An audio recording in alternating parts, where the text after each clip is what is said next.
ರಾಯಚೂರು ಇರ್ಬೋದು, ಗುಲ್ಬರ್ಗ, ಯಾದಗಿರಿ ಜಿಲ್ಲೆಗಳಿರ್ಬೋದು,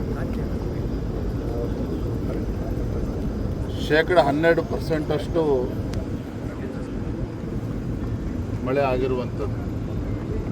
ಈ ಭಾಗದಲ್ಲೇ 30 ಲಕ್ಷಕ್ಕೂ ಹೆಚ್ಚು ಹೆಕ್ಟೇರ್ಗಳಲ್ಲಿ ಇವತ್ತು ಬಿತ್ತನೆ ಆಗದೇ ರೈತರು ಪರದಾಡ್ತಾ ಇದ್ದಾರೆ. ಮಳೆಯ ಅಭಾವದಿಂದ ತೊಗರಿ, ಸೂರ್ಯಪಾನ ಇರ್ಬೋದು, ಹತ್ತಿ ಇರ್ಬೋದು, ಬಿತ್ತನೆ ಆಗದೇ ಇವತ್ತು ರೈತರು ಸಂಕಷ್ಟದಲ್ಲಿದ್ದಾರೆ. ಮಾನ್ಯ ಮುಖ್ಯಮಂತ್ರಿಗಳು ಮೊನ್ನೆ ದಿನ ಬಸವ ಕಲ್ಯಾಣಕ್ಕೂ ಕೂಡ ಭೇಟಿಯನ್ನು ನೀಡಿದರು. ಫೋಟೋ ಶೂಟ್ ಮಾಡಿಸ್ಕೊಂಡು ಹೋಗಿದ್ದಾರೆ. ನಾನು ರಾಜ್ಯದ ಮುಖ್ಯಮಂತ್ರಿಗಳಲ್ಲಿ ನಾನು ವಿನಂತಿ ಮಾಡ್ತೇನೆ, ವಿಶೇಷವಾಗಿ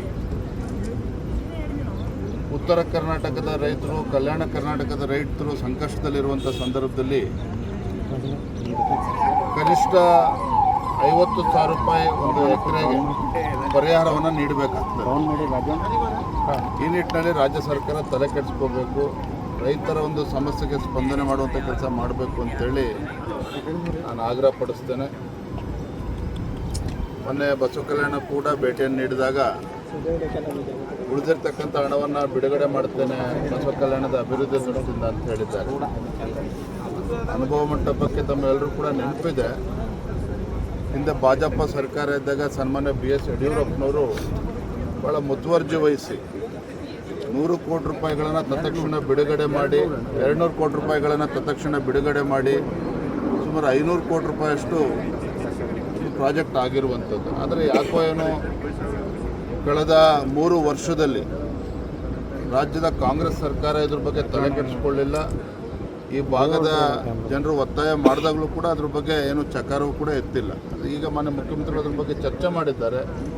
ಇವರ ನೇತೃತ್ವದಲ್ಲಾದರೂ ಕೂಡ ತತ್ಕ್ಷಣ ಹಣ ಬಿಡುಗಡೆ ಮಾಡಿ ಏನೇನು ಕೆಲಸಗಳು ಆಗಬೇಕು ಅದ್ರ ಕಡೆ ಗಮನ ಹರಿಸ್ಬೇಕು ಅಂತೇಳಿ ತಮ್ಮ ಮುಖೇನ ನಾನು ವಿನಂತಿ ಮಾಡ್ತೇನೆ. ರಾಜ್ಯ ಬಿಜೆಪಿಯಲ್ಲಿ ಏನೂ ಸರಿ ಇಲ್ಲ ಅಂತ ಪದೇ ಪ್ರೂವ್ ಆಗ್ತಾ ಇದೆ. ಅದೇ ಈಗ ಚುನಾವಣೆ ಬರ್ತಾ ಇದೆ, ಜಿಲ್ಲಾ ಪಂಚಾಯತ್, ತಾಲೂಕು ಪಂಚಾಯತ್, ಯಾವ ರೀತಿ ಇದಕ್ಕೊಂದು ಪುರಸ್ಕಾರ ಬಿಡ್ತೀರಿ? ಮತ್ತು ಪದೇ ಈಗ ಅಡ್ಡಮತನ ವಿಚಾರ ಆಗಿರ್ಬೋದು, ಪ್ರತಿಯೊಂದು ಎಲ್ಲ ಆಂತರಿಕ ಬೇಗುದಿ ಆಗಿರ್ಬೋದು, ಯಾವ ರೀತಿ ಇದನ್ನು ಬಗೆಹರಿಸ್ತೀರಿ ಅಂತ ಮತ್ತೆ ಏನು ಕ್ರಮ ತೆಗೆದುಕೊಳ್ಳೋದು? ಬೀದರ್ ಭಾರತೀಯ ಜನತಾ ಪಾರ್ಟಿ ಬೀದರ್ ಜಿಲ್ಲೆಯಲ್ಲಿ ಏನಾದರೂ ಸಮಸ್ಯೆ ಇದ್ದರೆ ಒಂದು ಕೋರ್ ಕಮಿಟಿಯಲ್ಲಿ ಕೂಡ ಕರೆದಿದ್ದೇನೆ. ಕೋರ್ ಕಮಿಟಿಯಲ್ಲಿ ಕೂಡ ಚರ್ಚೆ ಮಾಡ್ತಾರೆ. ಏನೋ ಸಮಸ್ಯೆ ಇದ್ದರೂ ಕೂಡ ಅದನ್ನು ಬಗೆಹರಿಸ್ತಾರೆ. ಸರ್ ಬೀದರ್ನಲ್ಲಿ ಈಗ ಸಾಕಷ್ಟು ಸಮಸ್ಯೆಗಳಿದೆ ಸರ್. ರೈತರ ಪರವಾಗಿ ಬಿಜೆಪಿ ವಿರೋಧ ಪಕ್ಷವಾಗಿ ಯಾವುದೇ ರೀತಿ ಧ್ವನಿ ಎತ್ತಲ್ಲ. 4 ಜನ ಶಾಸಕರಿದ್ದಾರೆ, ಇದ್ರೂ ಕೂಡ ಕಾಂಗ್ರೆಸ್ ಜೊತೆಗೆ ಹೊಂದಾಣಿಕೆ ಮಾಡ್ತಾ ಇದ್ದಾರೆ ಅಂತ 3 ವರ್ಷದಿಂದ ಗಂಭೀರ ಆರೋಪ ಇದೆ ಸರ್. ಏನು ಹೇಳ್ತೀರಿ ಸರ್ ಈ ಬಗ್ಗೆ ಚರ್ಚೆ ಆಗುವಂಥ ಸಾಧ್ಯತೆ ಇದೆ ಸರ್? ಇವೆಲ್ಲವೂ ಕೂಡ ನಾವು ಕೋರ್ ಕಮಿಟಿಯಲ್ಲಿ ಚರ್ಚೆ ಮಾಡ್ತೇವೆ. ಆ ರೀತಿ ಪ್ರಶ್ನೆನೇ ಇಲ್ಲ. ನಮ್ದು ಯಾವುದೇ ಶಾಸಕರು ಕಾಂಗ್ರೆಸ್ ಜೊತೆ ಹೊಂದಾಣಿಕೆ ಮತ್ತೊಂದು ಪ್ರಶ್ನೆ ಇಲ್ಲ. ಇವತ್ತು ಇವೆಲ್ಲವೂ ಕೂಡ ಚರ್ಚೆ ಮಾಡಿ ರೈತರ ಸಮಸ್ಯೆಗೆ ಭಾರತೀಯ ಜನತಾ ಪಾರ್ಟಿ ಯಾವ ರೀತಿ ಸ್ಪಂದನೆ ಮಾಡಬೇಕು, ಜಿಲ್ಲಾ ನಾಯಕರುಗಳು ಯಾವ ರೀತಿ ಸ್ಪಂದನೆ ಮಾಡಬೇಕು, ಎಲ್ಲವೂ ಕೂಡ ನಾವು ಚರ್ಚೆ ಮಾಡ್ತೀವಿ. ವಿಚಾರದಲ್ಲಿ ಸರ್ ಕುಮಾರಸ್ವಾಮಿ ಅವರು ತೊಗೊಂಡಿದ್ದು ಇಂಟ್ರೆಸ್ಟ್ ಬಿಜೆಪಿ ತಗೋತಾ ಇಲ್ಲ. ಬಿಡಪ್ಪ ಮಾತಾಡ್ತೀನಿ.